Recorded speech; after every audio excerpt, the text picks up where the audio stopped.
Je vous salue, je vous souhaite une très bonne journée. Alors, je voudrais aborder ici la question qui fait aussi l'objet de beaucoup de polémiques, à savoir prophète, prophétie et don de prophétie. C'est comme ça que je vais intituler cet enseignement-là. Alors, le prophète, c'est quelqu'un en fait qui parle au nom d'une divinité. Oui, c'est quelqu'un qui parle au nom d'une divinité. Évidemment, par la suite, on verra que les religions dites abrahamiques ont, comment je peux dire ça, ont porté haut la fonction de prophète et de prophétie. Sinon, le prophète, c'est simplement quelqu'un qui parle au nom d'une divinité. La divinité en question lui transmet des messages. Il transmet des messages pour qui, disons, pour le peuple, pour ceux qui sont, je peux dire, des adorateurs de cette divinité.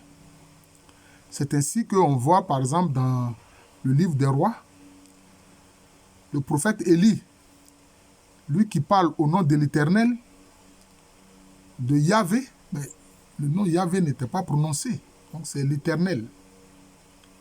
Mais il y avait ce qu'on appelle les prophètes de Baal, et il était confronté aux prophètes de Baal. Mais en réalité, le terme de Baal, il faut qu'on l'explique. Baal, ça veut dire simplement maître. Le mot Baal, ça veut dire maître. Maintenant, derrière ce terme Baal, qui veut dire simplement maître, il faut voir les divinités qu'il y avait derrière. Il faut voir les divinités qu'il y avait derrière, dans toute cette région du Moyen-Orient. Vous voyez? Il y avait Moloch. Donc, il y avait ceux qui servaient la divinité dite Moloch, à qui on sacrifiait d'ailleurs des enfants. Il y avait Marduk, qui était une divinité qui était importante dans la zone justement de la Chaldée. De la Chaldée, d'ailleurs la zone d'origine d'Abraham. C'est-à-dire cette partie qui fait partie, qui est au sud de l'Irak actuel, entre les fleuves Tigre et Euphrate. C'était Marduk. Vous voyez? Donc, il y avait ces différentes divinités-là, dissimulées derrière le nom de Baal, qui veut dire simplement maître. Mais, Élie, lui, il était le prophète de l'Éternel, c'est-à-dire la divinité qui s'est révélée à Moïse, Moshe, mais qui est le Dieu des pères des Hébreux. C'est pour ça que quand il parle à Moshe dans le buisson ardent, il dit « Je suis le Dieu d'Abraham, d'Isaac et de Jacob. » Vous comprenez? Et donc, comme il a parlé à Moïse, Moïse a transmis son message. Bon. Donc, Moïse, en fait, est un prophète. Voilà. Donc, parler au nom d'une divinité, c'est ça la prophétie. Maintenant, pour les Hébreux, c'est clair que la véritable divinité, c'est l'Éternel. C'est le Seigneur. C'est le Seigneur. D'ailleurs, c'est à lui seul qu'on donne le titre de Seigneur, avec le S majuscule, le S de majesté. Vous comprenez? Voilà, donc c'est ça. Et donc, il y a eu une succession, je peux dire la succession prophétique. Moïse et bien d'autres. Samuel, il y a eu la prophétie de Samuel. Celle d'Élie, celle d'Élisée, etc. Vous voyez? Bon. Donc, c'est cela. D'ailleurs, il est dit qu'à l'époque de Samuel, avant que Samuel ne devienne prophète, on dit l'Éternel parlait peu, il donnait peu de messages. Donc, la prophétie, c'est le fait de parler au nom d'une divinité. C'est le fait de parler au nom d'une divinité. Quand le Christ s'incarne, hein, donc il y a eu tous ces prophètes-là de l'époque, je peux dire, de la religion des Hébreux, du yavisme. Mais après, le retour, je peux dire, le retour à Babylone, etc., bon, on voit, c'est maintenant les rabbins et autres qui commencent à prendre de l'importance. Jusqu'à aujourd'hui, ce sont les rabbins. Voilà, il n'y a pas à proprement parler de prophètes tels qu'on l'a connu anciennement, hein, comme de l'époque d'Élie, d'Élisée, etc. Non. Maintenant, avec le Christ qui s'incarne, qui vient, qui alors a joué, comme on peut dire, un rôle de prophète. C'est celui que, dans la foi chrétienne, on appelle le précurseur, c'est-à-dire Jean-Baptiste, pour ne pas dire Jean le Baptiste. C'est lui, il est le précurseur. En fait, lui, il est venu dire au peuple, préparez-vous à recevoir le Messie, le Machia, le Messie. Donc, c'est ça. Donc, lui, il est le précurseur. Donc, en fait, lui aussi, il parle de la part du Seigneur parce que c'est pour ça qu'il a dit, celui qui m'a envoyé m'a dit que si je vois l'Esprit, c'est-à-dire l'Esprit Saint, reposer sur une personne, alors je saurai immédiatement que cette personne-là est le Messie attendu. C'est ce qui s'est passé au moment du baptême du Christ Jésus.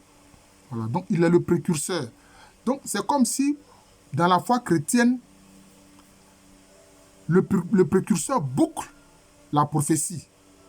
Hein, il boucle la prophétie, le fait que Dieu parle, hein, à des personnes pour que ces personnes-là transmettent le message. Donc Jean-Baptiste a transmis le message pour dire que préparez-vous à attendre le Messie au milieu de nous. C'est la personne de Jésus. Vous comprenez? Maintenant, toujours concernant les religions abrahamiques, ben, c'est Mohammed qui alors est le prophète qui parle au nom d'Allah. Mais en réalité, moi je dis une chose, je dis, mais quand je regarde, si je m'en tiens par exemple à la science des experts du langage, c'est-à-dire des linguistes, Jésus appelle son Père Dieu Abba. Il appelle Abba, c'est-à-dire papa. Mais quand on dit Allah, si on met de côté Abba, Allah, c'est-à-dire quoi? Dans ce cas-là, c'est le L est allophone du B. Le B est allophone du L. Vous voyez? Donc lui, il a parlé d'abord à son peuple, c'est-à-dire les Arabes. Il a parlé aux Arabes. Sinon, déjà en Arabie, il y avait des gens qui étaient des chrétiens, mais souvent c'était les chrétiens monophysites, c'est-à-dire les nostériens, les arianistes, etc. C'était ceux-là. Et puis maintenant, il y avait des juifs. Donc, dans la zone de l'Arabie, de la péninsule arabique, le Dieu unique était connu. Ce n'est pas qu'il était inconnu, mais c'était le Dieu unique qui était connu. Mais Mohammed, lui, il lui donne un nom particulier, il l'appelle Allah. C'est vrai, le terme de Allah était connu. Notamment, il est dit que dans la Kaaba, hein, il y avait près de 360, je ne sais pas moi, effigies ou bien statuettes, par exemple, de divinités. Il y avait même celle qu'on appelait Alat, qui était censée être le pendant féminin de Allah. Et lui, il est venu dire, hey, vous les Arabes, laissez tout ça. La seule divinité que vous devez savoir, c'est Allah. Voilà le message des choses de Muhammad. Voilà. D'ailleurs, on a vu le calife Abdelmalik qui a insisté. C'est comme si d'abord il insistait pour dire que d'abord, l'islam, c'est d'abord l'affaire des Arabes. C'est d'abord l'affaire des Arabes, hein, avant de s'internationaliser, en fait. Vous comprenez? Donc, voilà ce qu'on voit avec les trois religions prophétiques. Mais, Et alors, qu'est-ce que les musulmans disent? Ils disent, mais Mohammed est le sceau de la prophétie. Donc, après lui, il ne doit plus avoir de prophétie. Il ne doit plus avoir de prophétie, ni de prophète. Voilà ce que disent les musulmans. Mais dans la foi chrétienne aujourd'hui, on voit des gens qui disent « je suis prophète, je suis prophète ». Ah non. En réalité, il s'agit d'un don de prophétie. Ils ne disent pas quelque chose de nouveau. La divinité ne leur dit pas une chose nouvelle. Non, pas du tout. Mais ils ont un don de prophétie, c'est-à-dire quoi? De voir des choses qui vont survenir. Hein? Ils voient des choses qui vont survenir. Il y a des gens, effectivement, qui ont le don de prophétie, mais qui ne sont pas à proprement parler des prophètes. Alors, ces gens qui ont le don de prophétie, par abus de langage, on les appelle prophètes, prophètes, prophètes. Moi, je vois ça. Notamment, on le voit avec les églises évangéliques actuelles. Ah, celui-là est un prophète. Bon, en fait, c'est le don de prophétie. Hein? Paul en parle dans ses lettres. Il dit à ceux qui ont le don de prophétie, le don de choses, comment on appelle ça, de sagesse, le don d'une parole bienveillante, ceux qui ont le don de l'enseignement, ceux qui enseignent, etc. Donc, c'est le don de prophétie. Même comme je l'ai dit par abus de langage, ceux qui ont le don de prophétie ont été appelés prophètes. Alors qu'ils sont simplement le don de prophétie, ils ne donnent pas un message particulier de la divinité. Mais ils peuvent prédire des choses qui arrivent. Ils peuvent prédire des choses qui arrivent. Mais c'est comme si en réalité la révélation divine est déjà faite avec la venue du Christ. Avec la venue du Christ. Qui est la parole éternelle de Dieu et qui est la sagesse éternelle de Dieu. Voilà. Donc, lui-même, il est venu parler. Voilà. Dieu lui-même est venu parler directement par la personne de Jésus-Christ. Voilà. Donc, est-ce qu'on a besoin encore de prophètes?